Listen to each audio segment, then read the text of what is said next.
할렐루야. 수요몸에 오신 모든 분들을 환영합니다.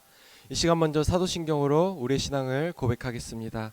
전능하사 천지를 만드신 하나님 아버지를 내가 믿사오며 그 외아들 우리 주 예수 그리스도를 믿사오니 이는 성령으로 잉태하사 동정녀 마리아에게 나시고 본디오 빌라도에게 고난을 받으사 십자가에 못 박혀 죽으시고 장사한 지 사흘 만에 죽은 자 가운데서 다시 살아나시며 하늘에 오르사 전능하신 하나님 우편에 앉아 계시다가 저리로서 산자와 죽은 자를 심판하러 오시리라. 성령을 믿사오며 거룩한 공회와 성도가 서로 교통하는 것과 죄를 사하여 주시는 것과 몸이 다시 사는 것과 영원히 사는 것을 믿사옵나이다. 아멘. 네, 이 시간 우리 함께 찬양하실 때요, 우리에게 천국의 기쁨을 주시는 그 주님께 우리가 기쁜 마음으로 같이 찬양했으면 좋겠습니다.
예수님만이 우리의 참 기쁨이 되십니다. 우리가 주님께 드리는 우리의 모든 예배들, 우리의 삶의 예배들을 통해서 우리의 영원한 기쁨으로 채워주시는 그 주님 우리가 바라보면서 함께 같이 찬양하겠습니다.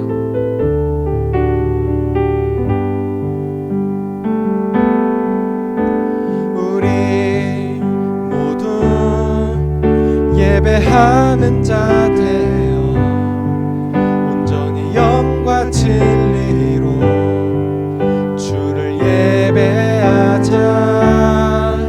주가 우리와 함께 영원히 함께 하시고 마르지 않는 샘물로 우리 채우시리라. 우리 모두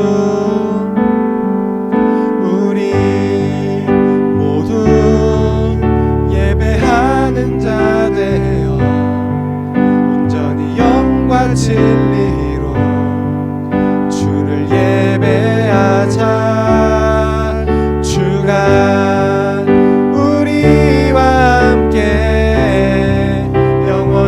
함께 하시고 마르지 않는 샘물로 우리 채우시리라. 우리 모두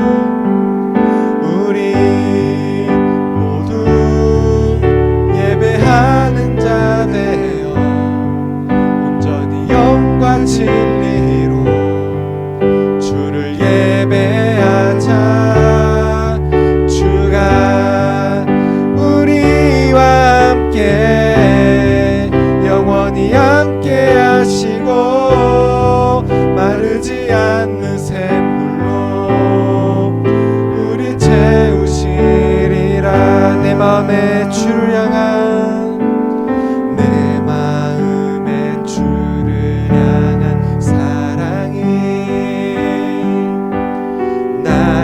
말엔 주가 주신 진리로 나의 눈에 주의 눈물 채워주소서.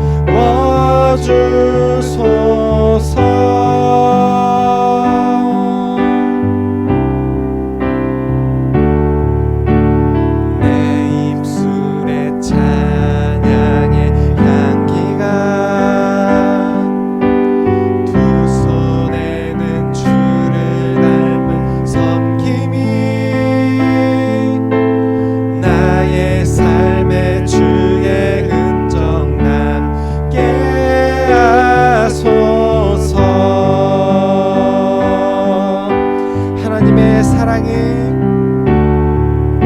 하나님의 사랑이 영원히 함께하리.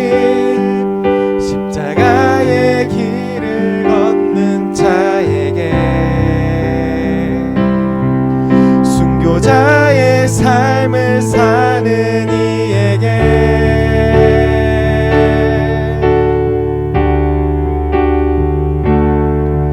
조롱하는 소리와 세상 유혹 속에도 주의 순결한 신부가 되리라. 내 생명 주님께 드리리. 하나님의 사랑이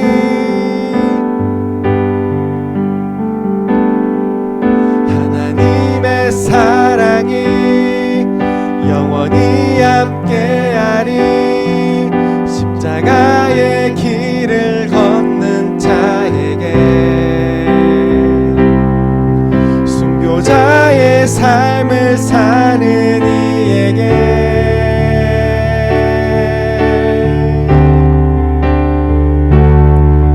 조롱하는 소리와 세상 유혹 속에도 주의 순결한 신부가 되리라.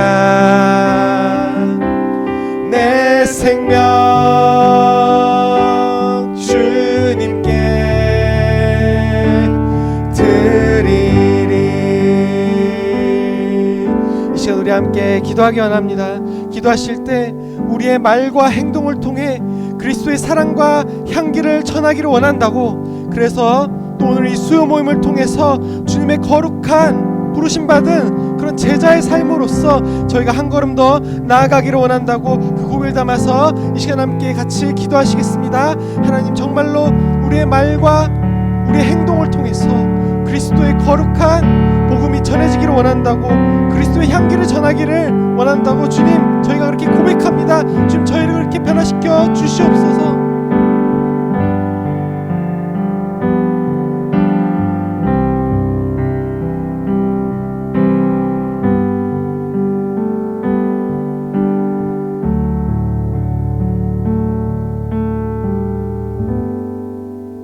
사랑의 하나님, 감사합니다. 오늘 이 저녁에도 저희를 불러주셔서 이렇게 하나님 전에 나와서 함께 말씀 보고 기도하고 찬양합니다. 하나님, 오늘 이 시간 우리의 심령을 붙잡아 주셔서 온전히 하나님 앞에 나아가는 시간 되게 도와주시고, 하나님을 만나고 하나님 앞에 집중할 수 있는 그런 시간들 낼 수 있도록 하나님 붙잡아 주시옵소서.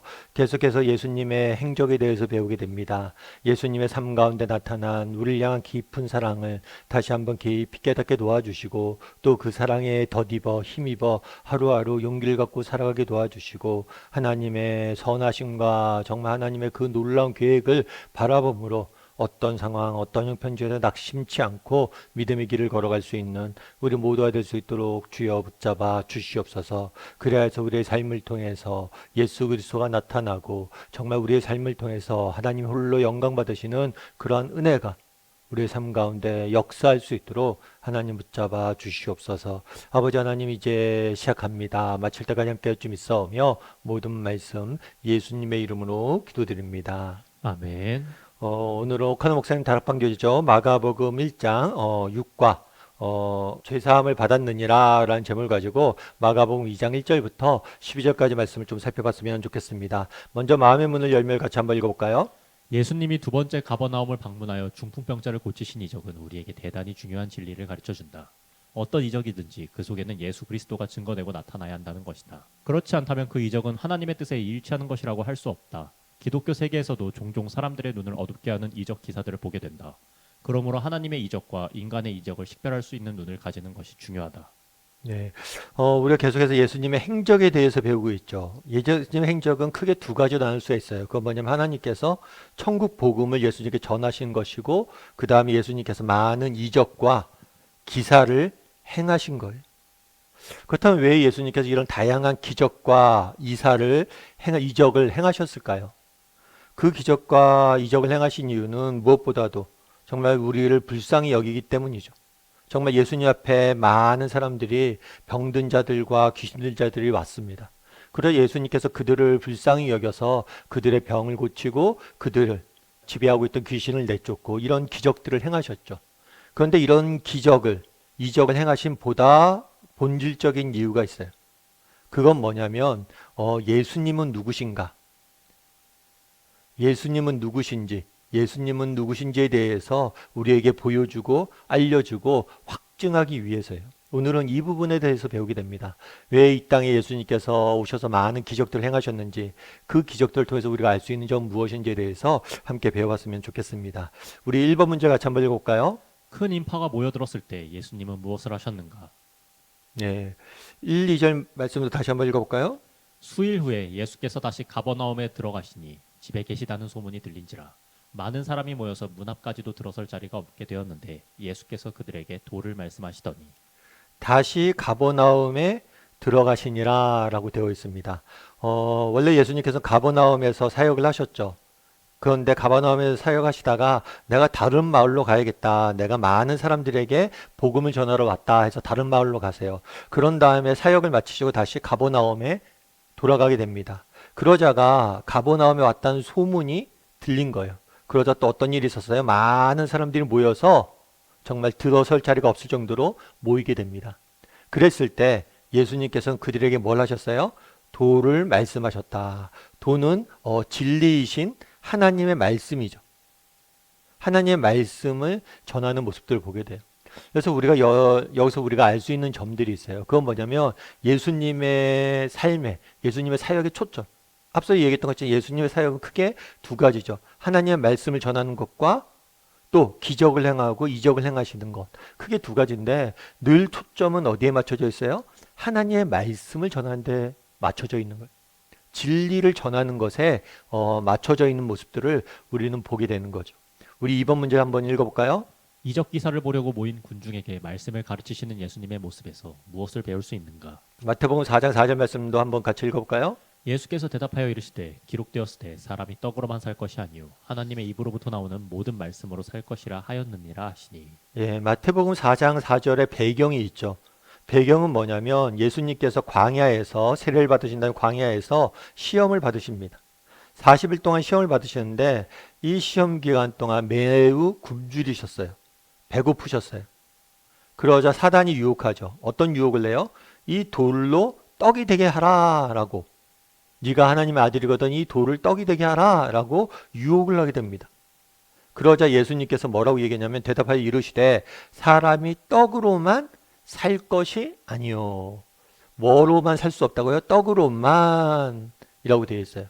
여기 떡이 예수님께서는 떡이 필요 없다라고 말씀하지 않으세요. 떡이 중요하지 않다라고 말씀하지 않으세요. 그렇죠. 사람이 떡이 없으면 살 수 있나요? 정말 음식이 없으면 우리가 살 수가 없죠. 그래서 떡이 중요합니다. 필요합니다. 그런데 뭐라고 그래요? 떡으로만, 다르게 말하면 떡이 전부가 되어서는 안 된다는 거예요. 떡만 바라보고 살아서는 안 된다는 거예요. 왜 그럴까요? 여러분, 떡은 우리의 인생의 문제들이나 우리가 갖고 있는 여러 가지 어려움들을 해결하는 데 도움이 됩니다. 그런데 이 떡은 임시적이고 일시적이에요. 여러분 한번 배불리 먹어보십시오. 그럼 재밌는 건 뭐예요? 우리도 가끔 그런 얘기하죠. 점심을 되게 많이 먹었어요. 근데 저녁 시간대가 되면 뭐예요? 또 배고파요. 야, 점심 그렇게 많이 먹었는데 진짜 때가 되면 이렇게 배가 고프네. 내가 짐승인가 사람인가 이런 생각이 들 정도죠. 그래요. 우리가 아무리 배불리 먹어도 아무리 가득 가지고 있어도 뭐예요? 때가 되면 배고파요. 왜요? 떡은 임시적이고 일시적이에요. 뿐만 아니라 떡은 피상적이에요. 정말 우리가 느끼는 근본적인 문제에 대해서 떡은 해결해 주지 못합니다. 그건 우리가 살면서 느끼는 거죠. 우리 사회가 과거보다 얼마나 부유해졌습니까? 정말 오늘날 우리 사회가 정말 얼마나 풍요로워졌어요. 그런데 과거보다 우리가 행복해졌나요? 그건 의문이 들죠. 요즘 젊은이들 보세요. 우리가 젊었을 때 우리가 그 나이 때보다 훨씬 더 정말 비전도 없고 훨씬 더 좀 힘들고 어렵다고 토로하잖아요. 그런 거 보면 과연 풍요로워진다고 행복해지나요? 그렇지 않아요. 이거는 우리나라뿐만 아니라 모든 잘 사는 나라들이 동일하게 나타나는 현상이에요. 왜 그래요? 떡으로만 살 수 없기 때문이에요. 떡이 모든 것을 해결해 주지 않기 때문입니다. 그러면 뭐라고 그래요? 하나님 입에서 나오는 말씀으로 살아야 된다. 왜 말씀으로 살아야 된다고 이야기해요? 말씀에 참된 진리와 생명이 담겨져 있기 때문이에요. 너희가 진리를 깨달아야 된다는 거예요. 그래서 그날에도 예수님도 뭐라 하셨던 거예요? 사람들이 모였어요. 군중들이 모였어요. 그런데 예수님 말씀을 가르쳤어요. 다르게 말하면 예수님의 사역의 초점은 늘 말씀을 가르치는 데 있었어요. 왜 그럴까요? 정말 그것이 중요하기 때문이에요. 정말 이 진리를 깨닫고 하나님 말씀을 통해서 생명을 얻는 것만큼 중요한 문제가 없기 때문에 그런 거예요. 우리 3번 문제 같이 한번 읽어볼까요?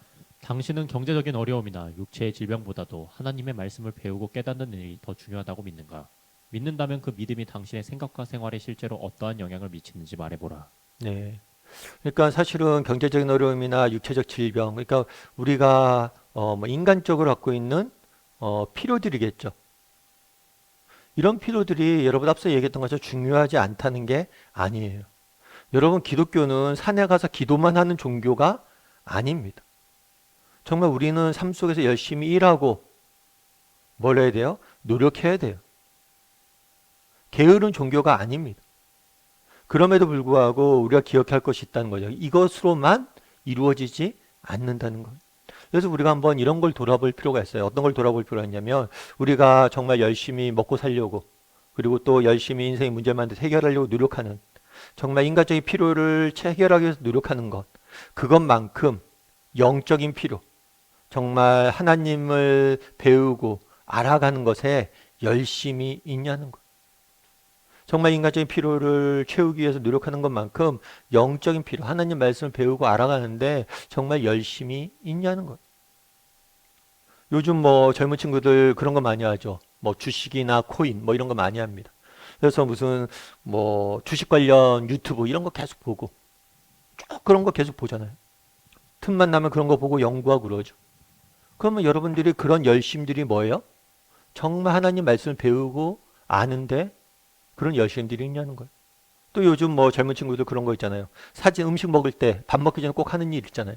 어떤 일을 해요? 정말 뭐랍니까? 사진을 찍죠. 사진을 찍고 올리고 매 순간순간 그런 거 확인하고 피드백 달고 그런 열심들만큼 하나님 말씀을 배우고 하나님 말씀을 반응하는 것에 열심히 있냐는 거예요. 그리고 또 우리 자녀들 마찬가지죠. 자녀 교육하는 데 있어서 학원 정보, 자녀를 어떻게 하면 좋은 대학교 보낼까 이거에 대해 열심히 있잖아요. 그런데 그것만큼 우리 자녀들에게 어떻게 하면 내가 믿음을 가리키고 이 사람들을 우리 자녀들이 어떻게 믿음 안에 자라게 될까 이것들에서 고민하냐는 거예요. 여러분 그렇잖아요. 정말 우리 자녀들 공부 열심히 해서 좋은 대학교 가는 거 중요하잖아요. 그리고 그걸 열심히 해야 되잖아요. 그런데 그런 열심만큼 또 우리 자녀들이 믿음 안에 잘 자란 것에 대해서 투자하고 열심히 있냐는 거. 정말 우리 자녀들 좋은 경험들하고 여행 가고 좋은 거 먹고 마시고 막 이런 것들에 투자하는 만큼 우리 자녀들의 영적인 그런 것들을 먹이기 위해서 우리가 투자하고 간절히 하고 애쓰고 있냐는 거. 여러분 정말 이런 걸 좀 애썼으면 좋겠어요. 그리고 하나님이 다 아세요. 정말 우리 자녀들 믿음을 세우기 위해서 정말 우리 자녀들 얼마나 말 안 들어요. 때로는 사춘기 되면 정말 교회 가기 싫다고 막 그러죠. 그런데도 불구하고 억지로 그들을 위해서 기도하고 애쓰고 노력하는 거 하나님이 다 아세요. 그리고 다 갚아주시는 거예요. 근데 문제는 뭐냐면 우리에게 이런 열심이 없다는 거예요. 그날에 예수님께서 제일 먼저 늘 하신 게 뭐예요? 말씀을 가르치는 거예요. 말씀. 영적으로 바로 세우기 위해서 노력하고 계신 거예요. 그런 부분에서 우리가 한번 점검해 봐야 된다는 거죠. 한번 각자 이야기를 좀 나눠보세요. 우리 자신에게는 이런 믿음들이 있는지. 4번 문제 같이 한번 읽어볼까요? 중풍병자가 예수님 앞으로 나오게 된 경위를 설명하라. 그리고 이를 통해 느끼고 깨달은 사실을 각자 한 가지씩 말해보라. 네, 사람들이 특별히 네 사람이 중풍병자를 데려왔다라고 이야기를 합니다. 사실 중풍병자는 어떤 사람이에요? 스스로 움직일 수 없는 사람이죠. 그런데 이 사람을 네 명이서 데려왔어요. 참 어떤 면에서 이 중풍병자는 복받은 사람이죠. 왜요? 좋은 친구들이 있었으니까. 좋은 친구들이 정말 이 사람들이 이 사람을 예수님에게 데려가면 예수님이 고칠 것이라는 그런 믿음을 갖고 데려온 거예요. 또한 중풍병자도 믿음이 있었죠. 이들에게 의탁하고 그래 예수님이라는 분이 계셔. 그분에게 가면 정말 내 병을 고칠 수 있어. 그래 함께 날 데려다 줘. 정말 서로가 믿음이 있었던 거죠. 믿음이 있었을 뿐만 아니라 좋은 친구, 자신을 도움을 주는 좋은 친구가 있었던 것 같아요. 그래서 네 사람을 메워왔는데 문제가 있었어요. 왜냐하면 예수님이 말씀 가르치고 있었잖아요. 그랬더니 그 주위에 사람들이 가득 차 있었어요. 그러니까 무리를 뚫고 갈 수가 없는 거예요. 그러자 뭘 했냐면 지붕을 뜯어 구멍을 내어 누인상을 달아내렸다라고 되어 있어요. 그러니까 그 당시에는 집이 어떻게 되냐면 요즘 어쩌면 옛날에 양옥집 있죠. 양옥집을 보면 이렇게 지붕이 평탄했잖아요. 평평했어요. 그리고 여기 계단이나 이런 게 올라가는 게 있었죠. 이런 식으로 돼 있었어요. 그래갖고 지붕 끝이 이렇게 돼 있는 게 아니라 평평해갖고 올라가서 지붕 위에서 생활할 수 있었어요. 그래서 이 지붕 위로 올라가서 구멍을 뚫어서 사람을 밑으로 내린 거. 그만큼 열심히 있는 거죠. 예를 들어 사람이 이렇게 모여 있습니다. 안으로 진입할 수 없습니다. 그럼 어떻게 해야 돼요? 포기할 수도 있잖아요. 근데 그러지 않아요. 정말 끝까지 열심을 내고 열정을 갖고 정말 예수님 앞에 나아가려고 노력하는, 데려가려고 노력하는 모습들을 우리는 보게 되는 거죠. 그래서 여러분들 이거 쭉 말씀 보시고요. 각자 깨달은 점, 제가 말씀드린 거 말고도 여러분들이 이 모습을 보면서 느낀 점들이 있을 거 아니에요? 그런 부분들에 대해서 한번 이야기를 좀 나눠보면 좋을 것 같아요. 5번 문제 같이 한번 읽어볼까요? 예수님은 중풍병자를 향해 내 죄사함을 받았느니라 하고 선언하셨다. 이 말은 내 병이 나았느니라는 의미로 볼 수 있다. 왜 그런가? 예, 중풍병자에 뭐라고 그러냐면 내 죄사함을 받았느니라 라고 되어 있어요. 그런데 이게 내 병을 나았느니라와 똑같다라고 이렇게 이야기를 하는 거죠. 그게 뭐냐면 중풍병자를 데려왔어요. 그럼 여러분 중풍병자를 데려왔으니까 우리가 기대하는 건 뭐예요? 기대하는 것. 병이 낫기를 기대하잖아요. 고쳐주기를. 그런데 예수님께서 이 사람에게 뭐라고 했냐면 내가 죄사함을 받았느니라 라고 말씀한 거예요. 그렇다면 왜 이런 이야기를 하셨냐는 거예요. 왜 이런 이야기를 하셨을까요? 첫 번째 주는 메시지는 이런 거겠죠. 그래서 첫 번째는 이런 거예요. 이 사람에게도 똑같은 원리죠. 이 사람은 병 고치는 데 관심이 있어요. 그런데 너에겐 더 중요한 영적인 문제가 있다. 각성을 시키는 거죠. 그건 뭐예요? 죄 사함을 받는 거다. 죄 용서를 받고 구원받는 것. 그것만큼 중요한 문제가 없다. 그걸 알려주기 위해서 병을 고치기 전에 네가 먼저 죄 사함을 받았다. 영적으로 네가 치료해야 될 죄의 문제가 있다는 걸 각성시키기 위해서 그런 것들이 있어요. 그리고 또 한 가지는 이렇게 말씀하신 이유는 예수님의 권세의 문제. 예수님은 병 고칠 능력이 있었어요. 뿐만 아니라 예수님은 죄사함을 할 수 있는 권세가 있음을 알려주기 위해서. 그래서 나중에 물으세요. 중풍병자의 내 죄사함을 받느니란 말과 일어나 상을 걸어가라는 말 중에서 어떤 것이 쉽겠느냐. 그러니까 쉽게 예수님 뭐라고 얘기하면 돼요? 야, 일어나 너 걸어가 라고 말씀하시면 돼요. 왜냐하면 예수님은 그런 능력이 있기 때문에. 그리고 실제로 많은 사람들 고치셨어요. 이렇게 능력이 있기 때문에 쉽게 말씀만 하시면 돼요. 그런데 굳이 이 이야기를 왜 했느냐? 굳이 이 이야기를 하신 거거든요. 하신 이유가 뭐냐면 땅에서 죄를 사하는 권세가 있는 줄 알게 하기 위해서. 죄를 사하는 권세가 있음을 알게 하기 위해서 뭘 한 거예요? 이렇게 말씀하신 거죠. 질문은 이런 거예요. 그러니까 구약시대 때 보면 우리가 이렇게 병에 걸리잖아요. 병에 걸리면 이 병을 죄의 결과로 봤어요. 저 사람이 저렇게 하나님 앞에 이렇게 하나님께서 저 사람한테 병 걸리게 한 거는 저 사람이 죄를 지었기 때문에 그런 거다 라고 해서 이 죄의 문제가 해결되면 병이 낫는 걸로, 그러니까 죄의 문제가 해결되면 병이 낫는 걸로 이렇게 연관지어서 병은 죄의 결과로 이해하려는 경향이 있었어요. 그래서 문제에 이렇게 돼 있는 거예요. 죄사함을 받았느니라 선언하는 것을 내 병이 나았다라고 선언하는 것과 같은 의미다 라고 볼 수 있는 게 구약시대에 했던 이렇게 봤기 때문에 이런 정서 속에서 이야기한 거고요. 그런데 본질적으로 예수님께서 그날에 죄사함을 받았느니라 라고 말씀하신 이유는 뭐예요? 앞서 이야기했던 것처럼 예수님에게 죄를 사할 수 있는 권세가 있다라고 믿었기 때문에. 자, 그러면 6번 문제 같이 한번 읽어볼까요? 예수님의 말씀을 가지고 서기관들은 무엇이라고 생각하였는가? 이들의 생각 가운데 옳은 것은 무엇이며 틀린 점은 무엇인지 말해보라. 여기 서기관들이 있었어요. 아마 이제 가버나움에서 예수님께서 사역을 하시잖아요. 이 예수님이 사역하셨던 것이 예루살렘까지 전해진 것 같아요. 그래서 예루살렘에서는 서기관들을 파송을 하게 됩니다. 어떤 일이 일어나는지 파송을 하게 돼요. 그래서 이 서기관들은 예수님을 비판하는 시각으로 또 안 좋은 시각으로 바라보고 있었던 거죠.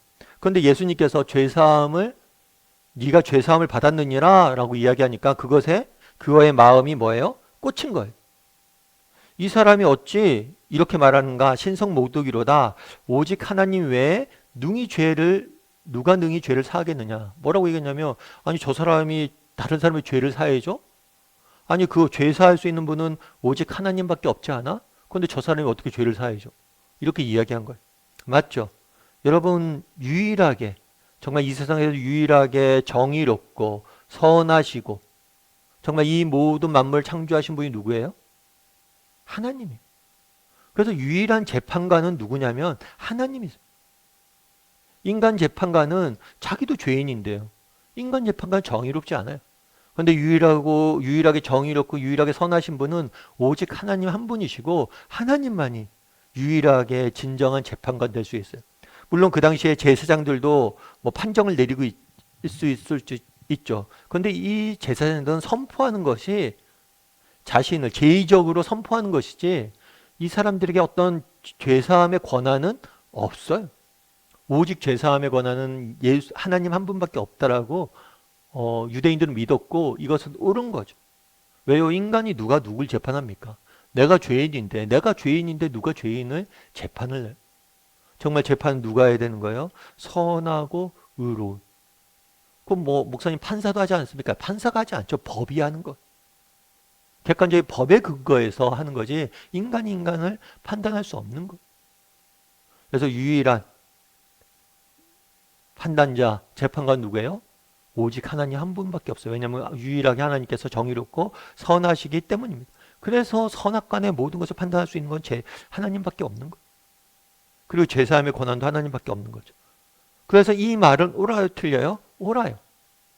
그럼 틀린 점 뭐냐? 이 사람들이 몰랐던 게 있죠. 그건 뭐예요?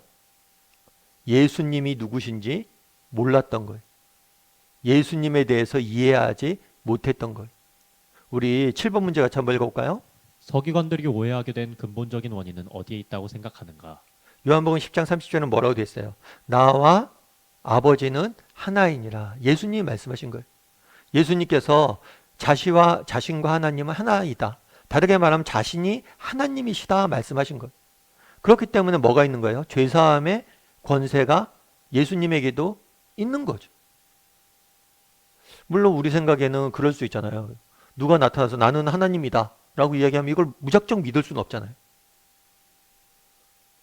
그래서 예수님은 뭐라고 얘기해요?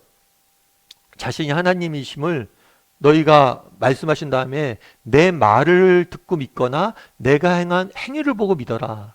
그러니까 예수님은 정말 하나님이 아니시면 결코 할 수 없는 말씀을 전하셨어요. 그래서 이 말씀을 듣고 사람들이 뭐라고 했어요? 아, 서기관 같지 않다. 권위 있는 자. 정말 하나님이 직접 말씀하시는 것 같다. 이렇게 이야기를 한 거예요. 아니면 이 말로 못 믿겠거든. 내 행위를 보고 믿어라. 정말 예수님이 행하셨죠. 그런데 정말 하나님이 아니면 결코 할 수 없는 일들을 행하신 거예요. 앞서 얘기했던 것처럼 왜 이렇게 병 고치는 일이 죄사함과 관련이 있느냐. 그러니까 사소한 병들이야 누구나 고칠 수 있죠.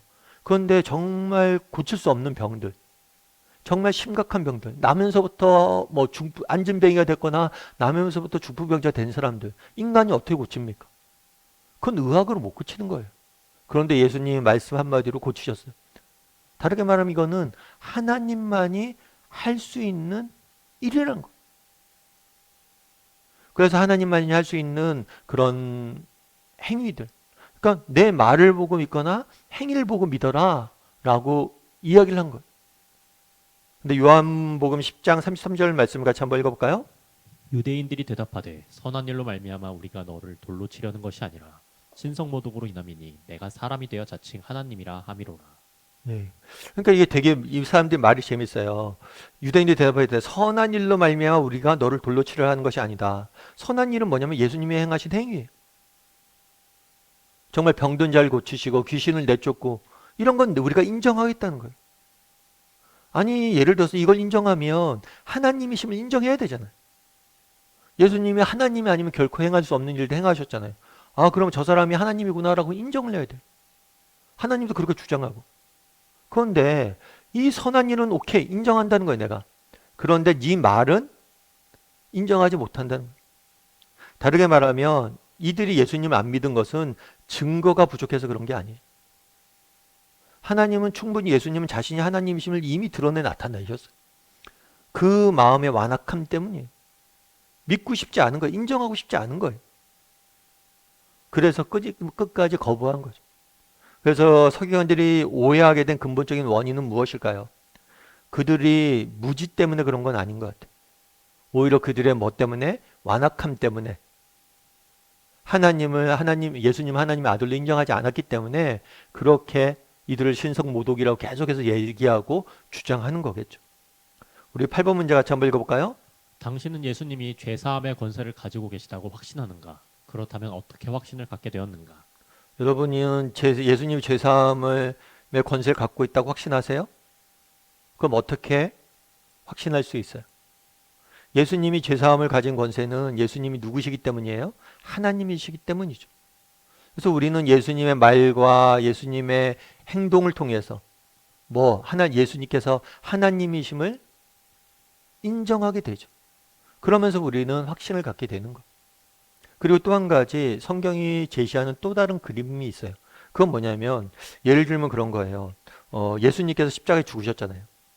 십자가에서 왜 죽으셨어요? 우리를 대신해서 죄의 값을, 형벌을, 우리를 대신해서 죄값을 치르신 거예요. 그럼 죄값을 치르면 이제 우리가 뭐예요? 죄의 용서를 받는 거죠. 예를 들면서 그런 거예요. 어떤 사람이 노예가 있어요. 근데 이 노예의 몸값을 내가 다 지불했어요. 그럼 누군가가 이 사람을 끌고 가려고 그러면 우리가 주장할 수 있겠죠. 뭐라고 주장할 수 있어요? 아니 저 사람 자유인이다. 저 사람 이제 죄 사함을 받았다. 왜? 내가 몸값을 다 지불했다는 거. 야 내가 저 사람 몸값 다 지불했어. 그러니까 저 사람 풀어줘. 내가 대가 다 지불했어. 그렇게 이야기할 수 있잖아요. 예수님께서 하나님이시기 때문에 우리의 죄사함을 권세를 가지십니다. 뿐만 아니라 예수님은 우리의 죄사함에 대해서 주장할 수 있어요. 이들이 죄사함을 받았다라고 말씀하실 수 있어요. 왜요? 예수님이 직접 우리의 죄값을 다 지불했기 때문에, 우리의 몸값을 다 지불했기 때문에, 내가 돈 다 지불했어. 저 사람 무죄야. 라고 이야기할 수 있는 거예요.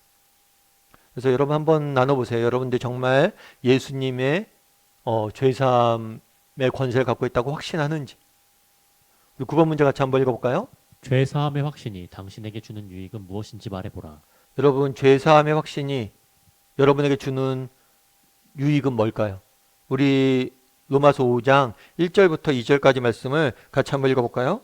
그러므로 우리가 믿음으로 의롭다 하심을 받았으니 우리 주 예수 그리스도로 말미암아 하나님과 화평을 누리자. 또한 그로 말미암아 우리가 믿음으로 서 있는 이 은혜에 들어감을 얻었으며 하나님의 영광을 바라고 즐거워하느니라. 예, 믿음으로 의롭다함을 얻었다. 우리는 믿음으로 뭐예요? 의인이 되었다는 거예요. 이 의인이 된 게 행위로 된 게 아니에요. 뭘로 됐다고요? 믿음으로만. 믿음으로 의로움이 됐다고 그래요. 그럼 우리에게 주는, 여러분들은 그러면 내가 죄사함의 확신이 있다는 게 뭐냐면 내가 죄를 사함 받고 이제 의인이 되었다는 확신이 있어야 된다는 거예요. 다르게 말하면 여러분, 죄책감으로부터 우리는 자유로울 수 있어야 돼요. 여러분, 이 죄책감, 이것이 우리의 정말 삶을 파괴하는 가장 중요한 동력 중에 하나입니다. 늘 인간에게 뭐가 있어요? 이 죄책감이 있어요. 죄책감. 저도 이제 목사잖아요. 목사지만 예전에 옥하는 목사님 그런 말씀하셨어요. 뭐냐면 우리 목회자들에게는 사람들이 잘 모르는 그런 죄책감들이 있다. 왜 있을까요? 정말 우리가 하나님의 교회를 섬기는 사람들이잖아요. 그럼 정말 우리가 열심히 잘 섬겨야 되잖아요. 그런데 우리도 인간이잖아요. 인간이다 보니까 부족한 점들이 있는 거예요. 근데 이 부족한 점들은 뭐예요? 누가 제일 잘 알아요? 자신이 제일 잘 알아요. 여러분, 우리는 부족한 인간입니다. 부족한 인간이 하나님의 교회를 섬기다 보면 목사뿐만 아니라 여러분들도 마찬가지죠. 부족한 인간이 자식들을 양육하고 교회에 봉사라고 하다 보면 우리 안에 부족함을 느낄 때가 있어요. 내가 잘못할 때가 있어요. 그러면 우리는 누구나 뭐가 있어요? 이런 죄책감이 있다. 이건 자신의 연약함에 대해서 인식하는 것들이 있어요. 그러면 이것들 누가 건드리냐고 옥 목사님 얘기하냐면 사단이 건드리는 거예요. 끊임없이 이것들을 건드리는 거예요. 건드려서 너 이거 잘못했지, 너 이거 잘못했지 하면서 이 죄책감으로 인해서 우리의 영혼이 상하고 이 죄책감으로 해서 우리 한 발 물러서는 거죠. 아, 나는 자격이 없어. 아, 나는 목사로서 자격이 없나 봐. 나는 주일학교 교사로서 자격이 없어. 나는 순장으로서 자격이 없어. 그러면 한 발짝 물러나게 만든다는 거예요. 여러분, 우리는 누구나 뭐가 있어요? 이 죄책감이 있어요. 그런데 이 죄책감으로부터 우리가 뭘 할 수 있어요? 자유로울 수 있어요. 왜요? 우리는 용서를 경험한 사람이죠. 너희 죄가 주홍같이 붉을지라도 내게 오면 그 죄가 동에서 서가 먼 것처럼 멀게 할 것이다. 정말 우리가 부족한 점이 있지만 하나님 앞에 나아가면 하나님이 그것들을 만져주시고 용서해 주시고 다시 용기를 주고 힘을 주잖아요. 이게 은혜인 거예요. 여러분, 우리는 매일 실패합니다. 여러분, 우리 자녀들 정말 그런 거 아니에요? 자녀들이 뭐 우리 혼내고 그러죠. 너 왜 그러냐 막 그러면서도 결국 우리 자녀들이 이렇게 자라게 된 배경에는 뭐가 있는 거예요? 나의 잘못된 부모 교육이 있는 거죠. 오은영 박사가 맨날 나와서 TV에서 한 얘기 그거 아니에요? 잘못된 부모 교육이 배경이 있다. 애들이 잘못되는데. 우리는 누구나 느끼잖아요. 그럼에도 불구하고 우리에게 소망이 있는 이유는 뭐예요? 그 부족함을 하나님 앞에 가져나갔을 때 하나님께서 그것도 용서해 주시고 우리를 회복시켜 주시고 정말 우리를 더 다듬게 주시는 거죠. 그래서 우리가 이런, 여러분 정말 죄사함의 확신이 있는가? 정말 우리가 부족하고 연약하지만 하나님 앞에 나간다면 하나님이 용서해 주시고 우리에게 세컨 기회도 주시고 우리를 회복시킬 것이라는 이런 믿음이 있는가? 에 대해서 우리가 한번 돌아봐야겠죠. 이게 죄사함의 확신인 거예요. 단순히 죄사함의 확신이라는 게 죄를 용서받았다 이렇게 생각하는 게 아니라 우리의 삶의 영역 속에 나타나는 거예요. 뿐만 아니라 뭐라고 됐냐면 우리 주 예수 그리스도를 말미암아 하나님과 화평을 누리자. 죄의 문제가 가장 큰 결과, 죄의 문제가 가장 무서운 이유는 뭐냐면 하나님과의 관계를 파괴한다는 거예요. 하나님은 완전히 선하시고 정의로운 분이잖아요. 죄인인 인간이 하나님 앞에 나아갈 수가 없어요.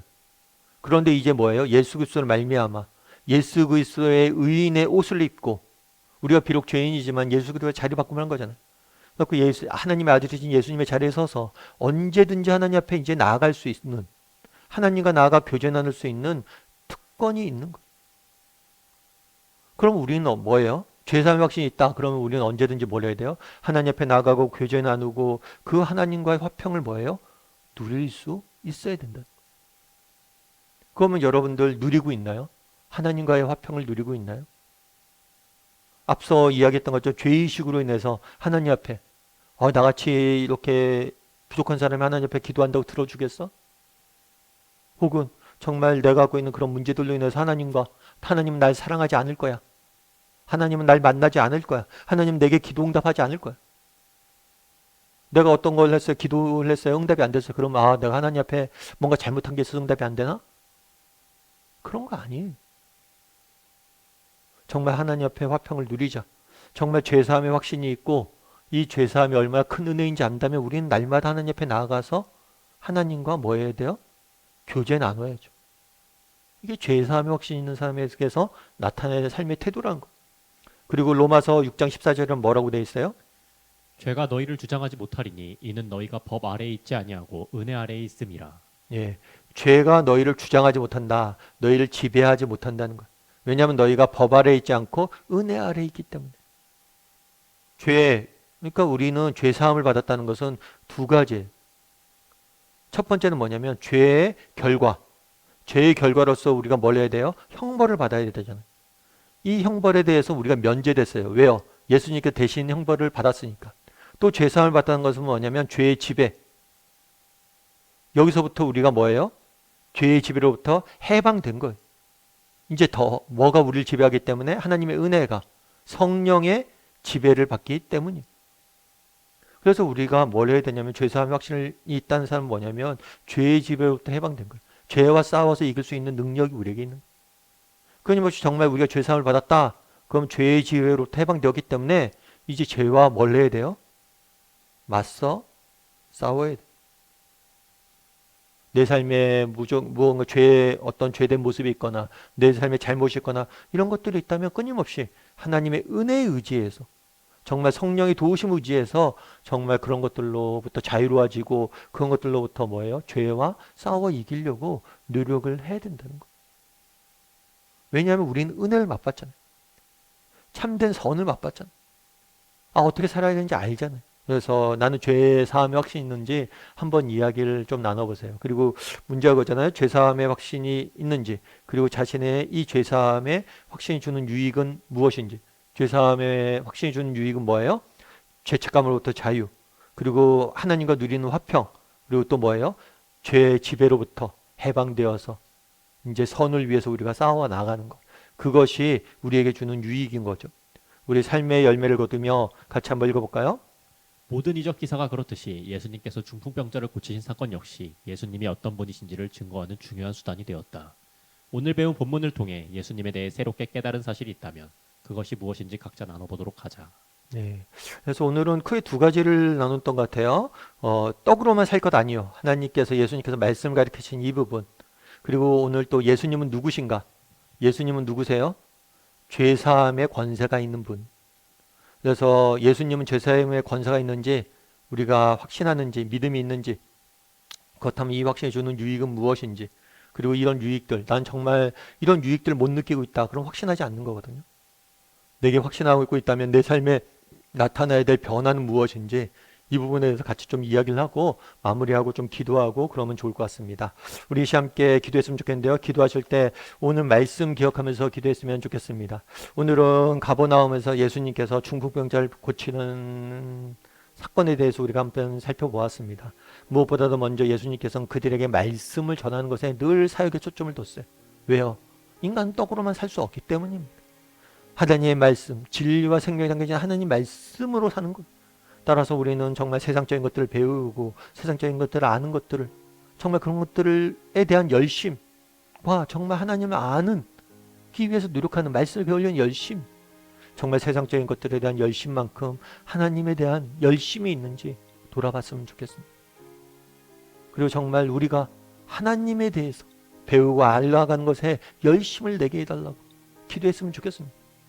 그래서 우리 아침 묵상하는 거고 또 수요 모임하는 거고 다락방 하는 거, 정말 더 많은 열심을 우리가 내게 해달라고 기도했으면 좋겠습니다. 그리고 또한 기도하실 때 정말 우리는 예수님에게 뭐가 있습니까? 죄사함의 권세가 있습니다. 정말 우리가 부족하고 연약한 존재이지만, 정말 그런 죄책감으로 인해서 우리가 늘 시달리지만 하나님 앞에 나아가기만 한다면 우리를 용서해 주시고 회복시켜 주시고 뿐만 아니라 정말 우리에게 소망을 주시고 정말 은혜를 베푸셔서 정말 새로운 소망을 품고 살아가게 도와주실 분이세요. 예수님이 죄사함의 권세가 있다는 것이, 죄사함을 받았다는 것이 얼마나 놀라운 은혜이고 축복인지 깨달아 알게 도와주시고, 정말 죄사함을 받은 자로서 하나님과 화평을 누리자고 했는데 날마다 하나님 앞에 나가서 교제할 줄 아는 사람들이 되게 달라. 우리가 정말 죄사함의 은혜를 안다고 하면서도 하나님 앞에 나가지 못하면, 화평을 누리지 못하면 우리는 그걸 모르는 거예요. 자, 오늘 말씀 기억하면서 정말 하나님의 말씀에 대한 열심을 갖게 해달라고, 죄사함에 대한 확신을 갖게 해달라고 이 시간 함께 한 목소리로 같이 기도하도록 하겠습니다. 같이 기도하시겠습니다.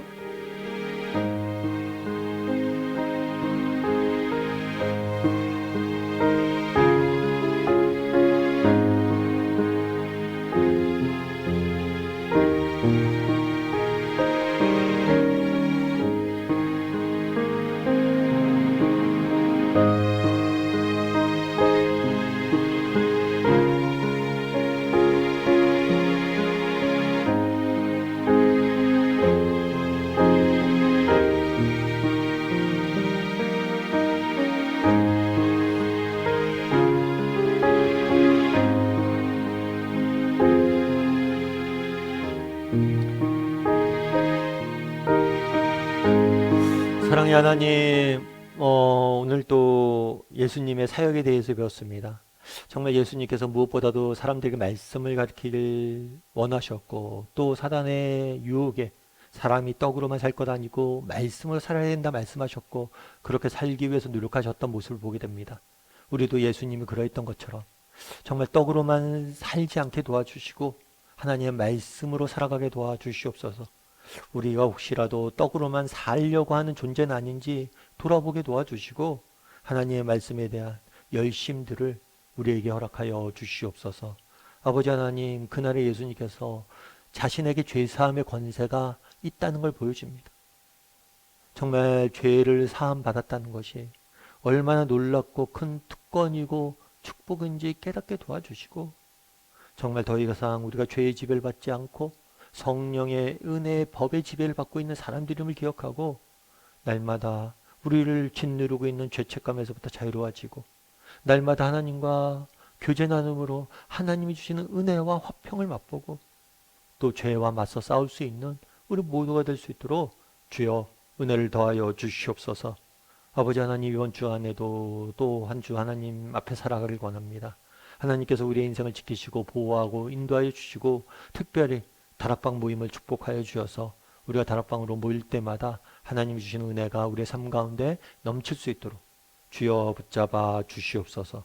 내 감사드리며 모든 말씀 예수님의 이름으로 기도드립니다. 아멘. 하늘에 계신 우리 아버지여, 이름이 거룩히 여김을 받으시오며 나라의 마옵시며 뜻이 하늘에서 이루어진 것 같이 땅에서도 이루어지이다. 오늘날 우리에게 일용할 양식을 주옵시고, 우리가 우리에게 죄 지은 자를 사하여 주는 것 같이 우리의 죄를 사하여 주옵시고, 우리를 시험에 들게 하지 마옵시고 다만 하에서 구하옵소서. 대개 나라와 권세 영광이 아버지께 영원히 싸움나이다. 아멘.